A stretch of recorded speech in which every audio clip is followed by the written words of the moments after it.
नमस्कार दोस्तों, आप सभी का स्वागत है। राजा की प्रेम कहानी। सालों पहले राजा नाथ का शासन शिवनगर पर हुआ करता था। राजा की 3 रानियां थीं। राजा अपनी तीनों पत्नियों से सबसे ज़्यादा अपनी पहली पत्नी को प्यार करता था, क्योंकि वह खूब सुंदर थी। उसकी सुंदरता के कारण राजा दूसरी और तीसरी पत्नी पर ध्यान नहीं दे पाता था। वह अपनी दूसरी पत्नी को दोस्त मानता था और तीसरी पत्नी पर बिल्कुल गौर नहीं करता था। इधर राजा की तीसरी पत्नी उससे बेहद प्रेम करती थी, लेकिन राजा को तीसरी रानी का प्यार कभी दिखाई ही नहीं दिया। वह हरदम अपनी पहली पत्नी के साथ ही व्यस्त रहता था। ऐसा होते होते कई साल बीत गए। रोज राजा की तीसरी पत्नी इसी उम्मीद में रहती थी कि राजा आज उसके पास आएंगे, आज वे कुछ प्रेम भरी बातें करेंगे, लेकिन ऐसा कभी कुछ नहीं हुआ। इसी तरह कुछ वर्ष बीत गए। एक दिन राजा नाथ अचानक से गंभीर बीमार हो गए।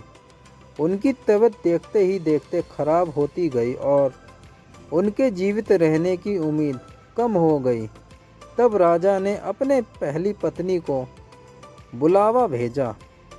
राजा की पहली पत्नी राजा के पास आए तो राजा ने उससे पूछा कि मेरे जीवित रहने की संभावना बहुत कम हो गई है और मैं भगवान के पास अकेला जाना नहीं चाहता हूँ।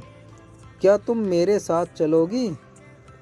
राजा की बातें सुनकर रानी ने उनके साथ जाने से मना कर दिया और कहने लगी कि अभी मेरा जीवन बचा हुआ है और मैं अभी और जीना चाहती हूँ, इसी वजह से मैं आपके साथ नहीं जा सकती।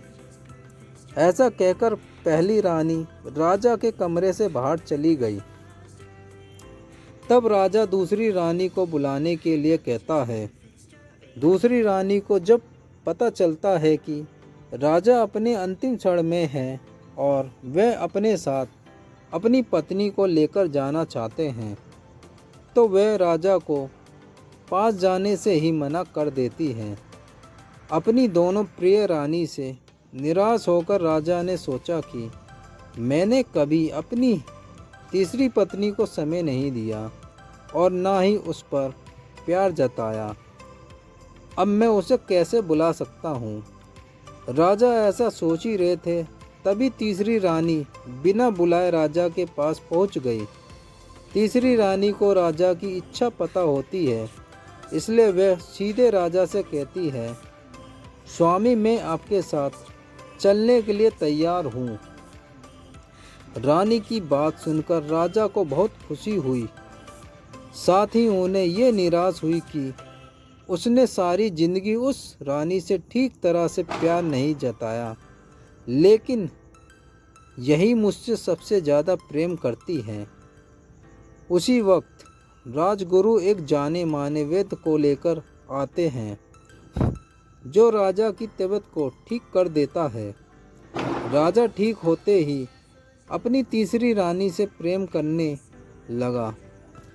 हमेशा अपने करीब राजा ने अपनी तीसरी रानी को ही रखा और दोनों खुशी खुशी राजमहल में जीवन जीने लगे।